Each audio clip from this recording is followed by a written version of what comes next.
Okay, what's up, guys? I was having a conversation in What's in the Bag with Andrew, or Ian Drew, who is a very good player, by the way. So I don't want you to take my conversation with him as anything other than you just trying to understand the game better. But, anyways, he was talking about how the water skip paradigm, really sweet disc, but it would throw off his balance between stable and understable drivers if you bagged it. To which I responded, I have that problem too, man. I really want to try water skip DD3 from the rewards. But my Watership Gold is my stable boy. And I kind of misspoke here. When I said stable, I just meant like that's it, while it is, yeah, probably the most stable driver I carry. That's not my skip rive. It's my reliable disc, right? That's what I meant to say, reliable in the wind. And he goes, your light glide will have to be your stable non-skipper non-roll in that case. To which I said that one is currently like my wind disc. And I don't like the idea of putting light on the discs that I want to use to fight the wind. Then I said, let me test a Light Glide Gold to see if it's more reliable than a Rive. Then I asked if there are any Light Glide adders. Good Lord, sorry, can't talk today. So Light Glide adders. And then I realized, yeah, there's one in the shop, so I went and bought it. So I want to test that too because it's more stable. And then we're going to look at what stable means when it comes to fighting the wind. Because he said I wouldn't count on the Gold being more predictable than the Rive since it's slightly more understable. Okay, and that is very much true. If we go look at the numbers here, Adder, Rive, Gold here, they're in order of, there's the fade, but this is kind of that new stability standard that I worked up. But essentially, if we're going straight off stability, the Adder is the most stable, Rive is the next most, Gold being the least stable of the three, as expected. But I want to look at these fade numbers. This is the turn and the fade are going to be, I believe, what impact your wind resistance more than just the overall stability. And I talked about that in the last video, but I think a good demonstration would make more sense. So my argument, what I'm going to try to prove with this video, is that of these three, the Gold is the best wind disc because it's the most predictable. It's not the most overstable, but I do believe you will get the most predictable flight in a wind with a Gold. That's my aim today to prove. So to the range. All right. So we're gonna start by there's the cow, right? I'm gonna aim at the cow, and I'm doing my very best to watch the wobble. I've gotten the sway of the disc. I've gotten pretty good at judging sway. So the sway is going to be dead on, or for our purposes at least, it's going to be very accurate every time I release these discs. I'm going to start with just straight pulls just to kind of get an idea and how it affects the wind. And I will back this up real quick. Anytime I see one that I think that doesn't do what I expect, I'm going to try and catch the frame it's released on. You can see how that came out with this straight pull on a hyzer. All right. That's the wobble. All right. And we'll look at it whenever I start throwing, that could have just been my fault. Okay, now I pull it back down straight. I'm like, so you can see the disc jumping around when I go frame by frame. That's what I was talking about last video too. I had that down, but it just wobbled out right before it released. So, but this is another good thing. I mean, it comes out on the wrong angle, and as soon as it gets flat, because this turns and then fades back, as soon as it gets fading, it goes so fast, right? And we see that this one, it's out there and sorry, it doesn't let me go back by frame. And this, of course, I'm rocking 30 or 60 frames per second here. We see this one comes out on Annie, how drastically different those angles are when they come out. So this one, I expected to go even further left than the Rive, which it would have had those both come out flat. The Gold would have been the closest online to the basket. The Rive would have been the next closest, and then the Adder. And you guys are saying, well, Steve, that's the order of stability, because the Gold is more stable or less stable, so it should be the closest to the basket in this scenario. right? Yeah. So I threw another one here because I knew when I threw that first one that it was off. Sorry, I'm trying to catch this so I don't have to so many frames. All right, I knew that first one was off, so I tried to throw another one, and it wobbled out on hyzer as well. So it came over here to the left as well. So then now I wanted a baseline. I wanted a baseline on a straight pole, and now we're going to aim at this rock right here in the middle, and I'm going to going for a disc of Anheuser. All right, and I just want to see the flight characteristics of throwing a disc on Anheuser in the direction of the wind, and then just the characteristics of the disc in the wind. Okay, so gold comes out on Annie. All right, and it's going directly online to the basket. Kind of had a dead skip, but that was kind of that's the line I thought would happen. Okay, Rive's coming out, and it should have turned more. And again, once you see it gets over, and boom, that happens. And we can back it up and see. Okay, so it came out on freaking hyzer again. So I'm just getting bad luck with this Rive on the releases. And I want you guys to watch this, okay? Watch the disc when I go frame by frame. Look at these angle changes. Holy cow, all right? And in the last video, I was talking about how the further out you get on the Wi-Fi band over here, the more the angle changes, per pixel that you move. So when you make adjustments down here, the disc barely moves. When you make adjustments out here, the disc moves a ton. All right. Now, when you watch this disc and I go frame by frame, see how much it jumps? This is the wobble. And wherever this disc goes, you see it jump to the left, so it put more Anheuser on it. Jumps up and to the right, less power. Right, down, boom. The disc changes based off of where this thing wobbles. This wobbles up and to the right, it's flatter. Right. The last release, it comes out practically flat when I was trying to throw it on Anheuser, like a disc of Anheuser. So the wobble, when you get it out to that point at a full disc Anheuser, the wobble can actually put you back to flat, which is crazy. But it gets over and it's short. Like, that's obviously not what we're looking for. And please tell me that didn't just start over. It did. My bad. And I did do it again, which you can see it pretty much looked like that one. Did it again. My brain watching this in slow motion. 20 frames per second, man. Come on. I really wish there was a frame back button, but there's not. I can only jump back by a second. But you can see, again, this thing freaking comes out flat. So, yeah, we know what that's going to mean.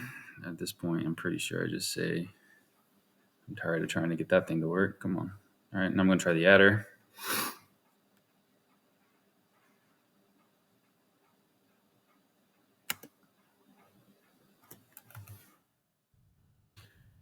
This is why, see, none of them are coming out on the right angle, which is just, it blows my mind that this is what, 3 shots in a row that came off completely off angle. So I'm trying to prove a concept here, and it's like, it just doesn't want to cooperate with me. I knew that one came out off angle again, so I went back.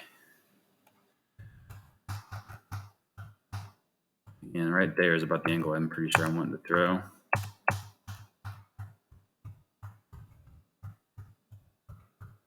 right, so this one comes out on the correct angle.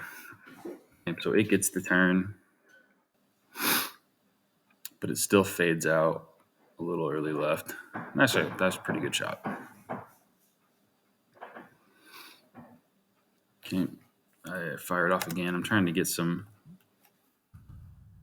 sample size here because this is so inconsistent, and I'm just trying to figure out like why. All right, so this one comes out on another good angle, maybe even a little further right. A little bit more Annie than the last one. And those two are good. So after having 2 terrible releases with the Rive and 2 good ones with that, I'm like, why the heck is this one playing less stable. So I go back to the Rive, fire it off again, trying to get one that makes sense.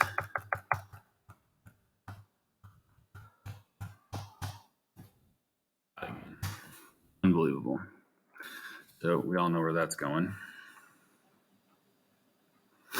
So I just keep trying. Come on. Oop, there we go. That one looked better.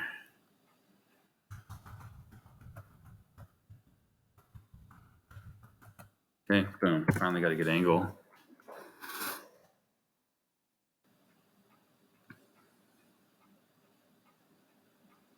Okay, so it ends up pretty good. We don't need to see another one of that. We now know what those do. All right, now I'm going to throw a few shots with the gold. All right.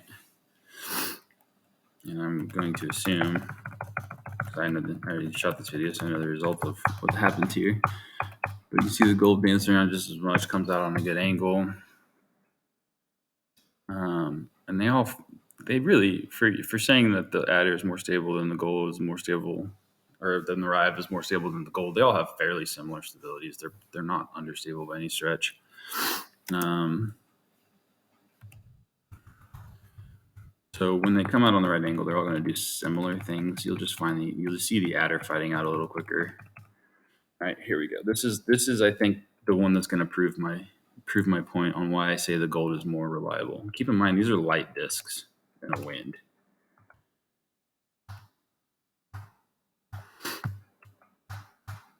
And what we know about wind, and we're not even really messing with the headwind here because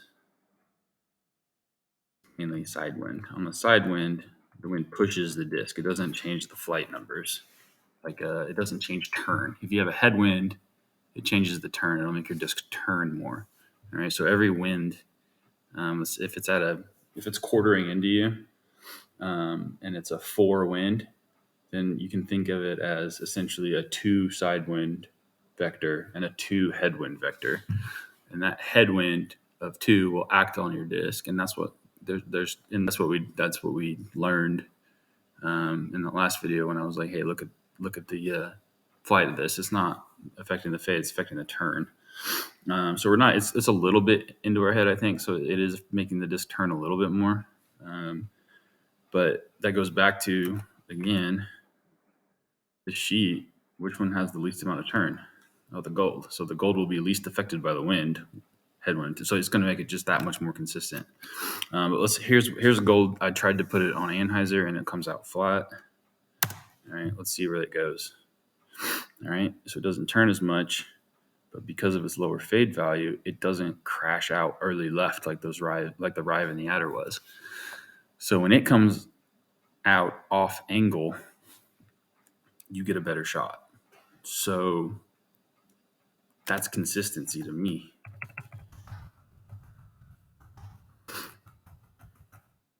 Okay, so this one comes out on a good angle, so we know it's going to come online to the basket.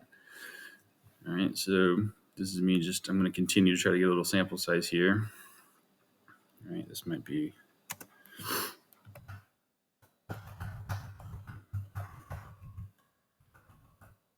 Okay, so this one comes on a little extra Anheuser. All right, you can tell because it turns further over, and this is the gold is the least stable, so it's going to have the hardest time fighting back. So that's the alternative. But when it comes to misses on a disc golf course, you want to miss on you think pro side, am side when you're putting. Same idea with these throws. You want to miss pro side if you're going to miss, because your disc is fighting to correct that miss. If you miss on the left, your disc is fighting to exacerbate that miss. So when you miss with too much hyzer, you get punished to that side because your disc is naturally spinning that direction. So especially discs with more fade are going to be more punishing when it comes out on too much hyzer. So when the Rive or adder come out on too much Anheuser, they will do a better job of getting it back towards the target. But that's the easy miss to fix. That miss won't be so bad, right?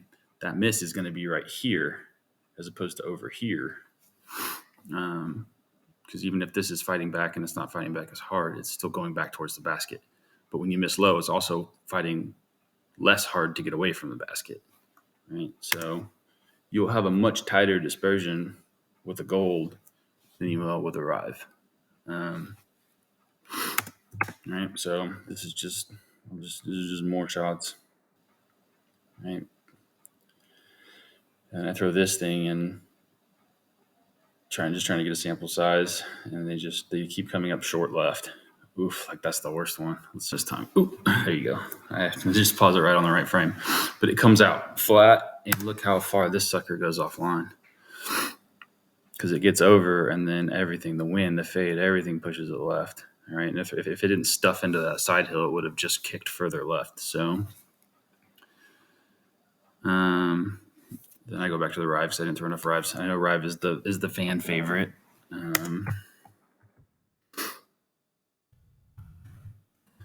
It really is that good middle ground disc where it doesn't have a ton of fade and a ton of turn, but it has kind of a moderate amount of both. All right, this one comes out on a good angle, so the shot's going to turn out good. Obviously, when they come out on good angles, they're gonna do what you want. But it's those misses, and honestly, it's the miss you can't control. Because again, you'll watch every time I start this shot over again. Look where my arrow is. It's still right on that rock. I am like when I was shooting this, I was paying painstaking attention to where the sway of the camera was, and I'm releasing all of these at the exact same point. So that variable is pretty much out. All of these variances are coming from the wobble. They're all coming from that wobble right there. And this is only a disc of Anheuser. So that blows my mind. This is why straight pulls win, man. And you can't see the disc sway because your little icon is in the way. The little picture of the disc that you're pulling down is in the way. But take my word for it, these adjustments in here are much finer. So as this disc jumps around down here, it just doesn't wobble nearly this much. All right. So when we're talking the difference between coming out on the right angle and coming out flat, I mean, look, this is a disc of Anheuser, and that disc has wobbled flat. Like that, it blows my mind.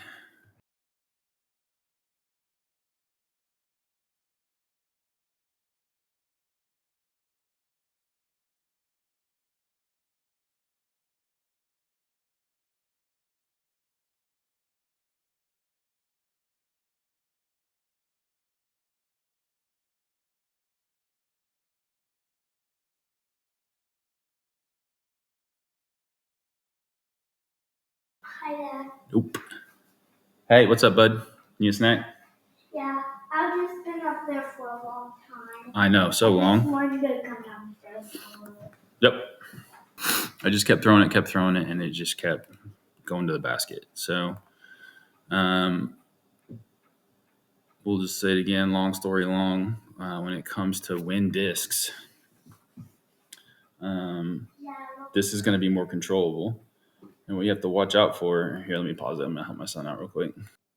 All right, I'm back. So, yeah, when it comes to a wind disc specifically, I think the gold exceeds because it has the least amount of difference between its turn and fade, but then also a decent enough stability. Because, I mean, when it comes to difference between turn and fade, the paradigm, right, would have the least difference. So honestly, the paradigm is the least affected by the wind, um, but its stability is way lower. You get a paradigm and you're throwing it in a windy situation, it's going to be affected less by the wind. And if you're throwing that tight line, and you can throw it straight, pretty much when you're throwing the paradigm with that straight pull, it'll still be controllable in the wind. It's not going to get offline and go crazy. The issue is when you're trying to shape it into a wind, it's so angle sensitive. When you get it off angle, you're toast. So if you're trying to throw a hyzer with the wind, like say that same shot we were just throwing with the paradigm, when it gets over, it's going to go way left. So your disc, I think the ideal wind disc would have the small turn fade difference with the minimum amount of stability that is necessary. And I think the gold is kind of right in that sweet spot into the ground as fast. But you're giving up distance, carry distance, specifically when you go from a rive to a gold. But what are you gaining? I mean, and to me, you're gaining all that control in the wind. Your misses won't be so bad. And I think every bag needs a disc like that, right? So I'm looking at my bag building differently, I guess would be what I'm saying. I used to have a whole bag full of rives like everybody else because it's the disc that goes furthest. Get different variants of that one. But I've started looking at it as to what do I want each slot to do. So, for instance, I have a slot where I want the absolute maximum amount of distance. Right, that's this slot, and I know that the Rive with the big skit gives me that. When will I employ that shot? Well, I'm going to use that when I have room to work, and my miss is not going to be a big deal if it's offline because I hit the initial gap, but I just want this thing to go. Right, and if there's a gap further down that I need to hit, or something that I'm looking for more, I need a good chunk of distance, but also to have that accuracy. This is the go-to, or if it's windy, this is the go-to right now. All right. Then I have I want straight distance with the skip. I'm edging. I'm going DD3 over Paradigm. I don't have the Enigma yet. I've been slow rolling this season because I've been thinking about some other stuff. So the Paradigm has more distance, but when it gets offline, it goes. It's further. It's harder to control, especially when you're trying to throw angles. So same pro con. Which one works the best for me? And for me right now, it's the DD3 still. So I think the Enigma will kick this out of the bag. I think it's the middle ground between these two that I'm looking for personally. Okay. Then I have, a gap hitter straight shot that, without the skit. And I still like the DD3. So I haven't gotten any of the new ones, but I had this old one from Dealo, or that was the Eagle Pack.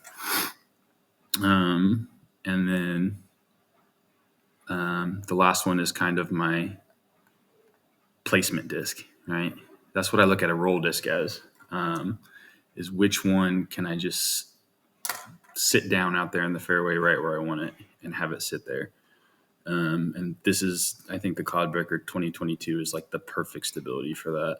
So, because you nose it down and it just goes right out there. There's not a ton of movement. It doesn't have all that turn fade. So that's why I'm playing that one right now. So, yeah, that's just my thoughts on that and bag building in general. So I'm going to probably work on this in the future. I think my goal is to put this down in a spreadsheet or something, if you guys would be interested in that. So let me know in the comments or on the Discord if you want any more of that action. But I guess my challenge to you is the next time, if you guys have a bag full of Rives, the next time you have you're faced with a shot and you're, say it's that windy shot and you pull out your control Rive, whichever one you're just trying to place one out there and it doesn't turn out like it should. Just ask yourself, is this the best disc choice? Should I look at something else? And to go back to my original question, when we were talking about, I was wanting to try because honestly, I don't use the water skip driver hardly ever. There's like 2 or 3 holes I even use it on. So I'm annoyed that I even have it in my bag. I might stop worrying about it, but I hate losing those strokes when those holes do come up. So I'm kind of torn.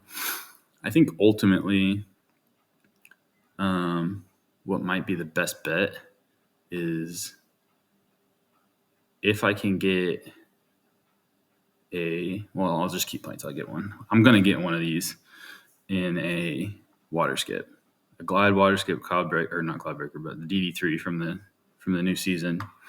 And I think what I would do is put that in the bag, and then I would put this guy back in, right? Because this is the same. These discs are the exact same. It's just this one's even less affected by the wind. So, yeah, just my thoughts on bag building. ask yourself why you have the disc in the bag, right? Why do I carry this disc? And then is it the best disc for the job? So, all right, you guys have a good one. I'm going to go enjoy the rest of my weekend. Later.